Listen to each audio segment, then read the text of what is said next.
things got pretty heated at the press conference between Alen Babic and Shawndell Winters. And to be honest with you, I think this could turn out to be a pretty good scrap. Now, at the moment, it's only scheduled for, actually on BoxRec, it doesn't say how many rounds, but Eddie Hearn has been saying it's an 8-rounder. Now, in boxing, there's a lot of shady things that happen.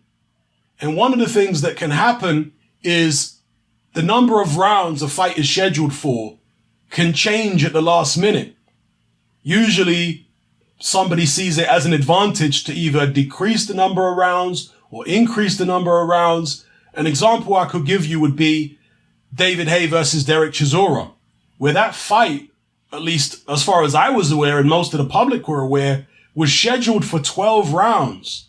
But it seemed like a couple days before the fight, it got cut to 10. And that suited David Haye, because David Haye was never exactly known for having great stamina, and going up against a pressure fighter like Derek Chisora, you know, the longer it goes, the better it might be for Del Boy. That was the general consensus at the time. So some funny stuff went on there, and the fight, even though it was for some type of international belt, I believe, got cut to 10 rounds. Strange stuff. And there's been many other examples. I mean, it happens all the time, truth be told. I remember when Mike Tyson fought Tony Tucker. That fight was scheduled for 15 rounds, and literally the day before the fight, they changed it to a 12-rounder. Now, again, I don't know what the politics was behind that. I know that all the different sanctioning bodies met up and agreed to change it to 12, but at whose behest?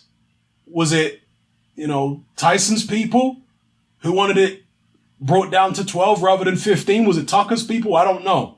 But these kind of things happen in boxing. And it is a little odd that on BoxRec, it's just got a question mark next to how many rounds this fight is going to be.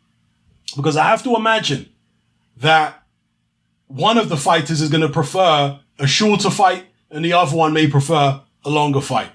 Yeah, maybe Babic would prefer, I don't know, a shorter fight. Because if you've got an 8-round fight, both guys can go hell for leather. Right?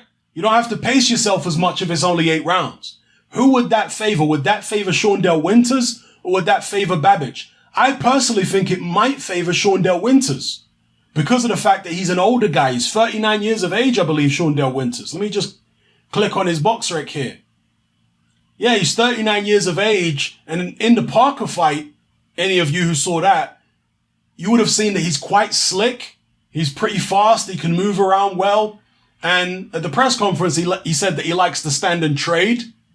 I wonder whether that was him goading Alen Babic in and trying to get Alen Babic to come out the blocks, you know, like Usain Bolt, like a bull in a china shop and make loads of mistakes that Winters can capitalize on. So I'm not sure whether to take Winters seriously when he says he wants to trade and have a fight. Maybe he's just trying to, you know, show a red flag to a bull and get Babic to make mistakes. And as I say, if it's an 8-rounder, it's probably going to favor Shawndell Winters.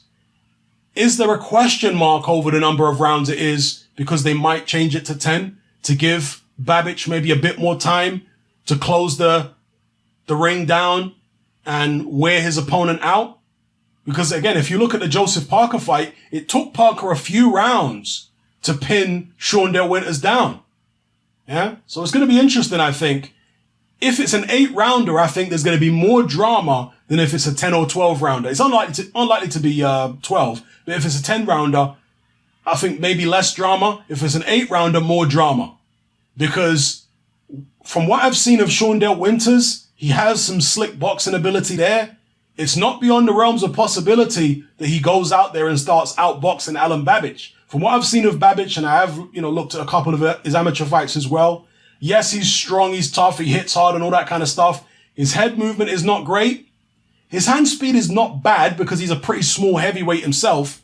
And that doesn't always mean you're going to be quick. There are some small heavyweights who are slow. But in his case, his hand speed is not bad. He can cover the ring fairly well because he only weighs his first 2 fights, he was really just over the cruiserweight limit of 200 pounds. He was 206 in his first fight, 208, 220 for his last fight. I'm not sure what he's going to weigh now, but he's a small heavyweight himself, just like Shawndell Winters is. So this really is two cruiserweights fighting each other. Shawndell Winters has been cruiserweight most of his career. So him and Alen Babic are at a similar weight. And I think it's going to be really interesting. Yeah. Babic, as I say, fairly rudimentary, but appears to hit hard and be very tough. And he's a very entertaining character from what I've seen of him so far. He comes across as the stereotypical, Eastern European tough guy with the monotone voice, the face like Zangief from Street Fighter, the I must break you, Ivan Drago type of attitude. So I like what I see from Babic in terms of entertainment. Seems like a character, but he needs to show how entertaining he is and how good he is in the place where it ultimately counts, and that is in the ring. And I think we will find out some stuff about Alen Babic in this fight. That's as long as Shawndell Winters has actually turned up to fight rather than just pick up a paycheck. And if the Joseph Parker fight is anything to go by, he has turned up to fight, at least for a couple rounds. And sometimes with guys like Shawndell Winters, they can kind of have a scouting mission in the first couple rounds where they see what their opponent has. And if the opponent who's supposed to win isn't that good, if they're not really intimidated by the guy, they can get brave. And all of a sudden they're like, you know what, I'm going to go for it and try and win this fight. Yeah. Sometimes the opposite can happen. So we'll see what happens here with Shawndell Winters. But if the press conference was anything to go by, then Shawndell Winters has come to bring the smoke. All right. He's from Illinois, I believe somewhere near Chicago, or I'm not sure if it's in Chicago or near Chicago, from a tough environment, and he's talking all that street stuff. That's all well and dandy, but this is a boxing match inside a ring with rules. So the streets don't really matter in the boxing ring. And Alen Babic, as far as we know, is a tough guy, right? He grew up tough in his native country, Croatia. Eastern Europe is generally a tougher place than Western Europe. Let's be real about it. It's tough in Eastern Europe. And he has been a doorman, I think, for like 10 years. So he's seen plenty of street fights and altercations and, all that kind of stuff. So he won't be fazed by, and when I say fazed, he won't be intimidated by what Shawndell Winters is saying or the way he's acting, but he might be infuriated. And in boxing, that can work against you. If a guy can get you angry, then he can get you to make mistakes. And if he's good enough, he can capitalize on those mistakes to your detriment. So I personally think this is an interesting little scrap. People are going to say Babic is supposed to win and Winters is a bum. But I wouldn't be so quick to say that because we don't really know much about Babic. Yeah, he's supposedly had a decent amateur career and all that kind of stuff in Croatia. But we aren't privy to all that. We know that he's not an Olympian. We know that, as far as I'm aware, he wasn't a world amateur champion or anything like that. And he's a small guy, like Winters is. So I don't really think that we should assume Babic is supposed to walk through this guy. I don't necessarily think that's a logical assumption to make, given we don't know that much about Babic. So, yeah, I look forward to this fight. Winters, on paper, when I looked at him prior to the Joseph Parker fight, it looked like a horrible mismatch on paper.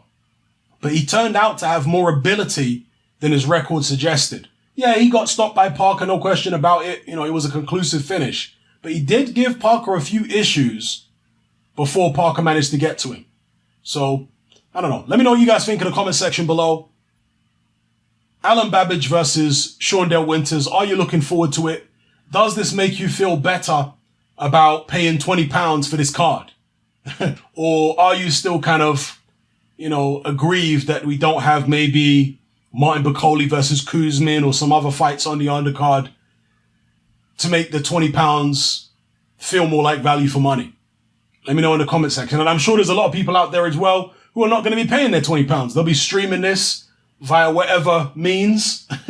And good luck to you too. So yeah, let me know what you guys think in the comment section below about this contest. It's happening, I'm out. Join me on Patreon. I upload a minimum of 2 podcasts every single week, covering a wide variety of controversial topics, as well as live stream Q&A sessions. Take a look on screen right now at some of the podcasts I've produced so far. For just $3 a month, the equivalent of about £2 a month, you get access to all my new podcasts and my entire back catalogue of past podcasts, including my popular Confessions of a Nightclub Bouncer series. You can listen on your computer or on your smartphone or tablet by downloading the Patreon app from the Google Play Store or the App Store for free. The Patreon app also allows you to download each podcast in MP3. For less than the price of a cup of coffee, you get access to dozens of hours of exclusive content. It's easy to sign up, there's no contract, and you can cancel at any time. So come and join our community of free and critical thinkers by signing up with me here on Patreon today.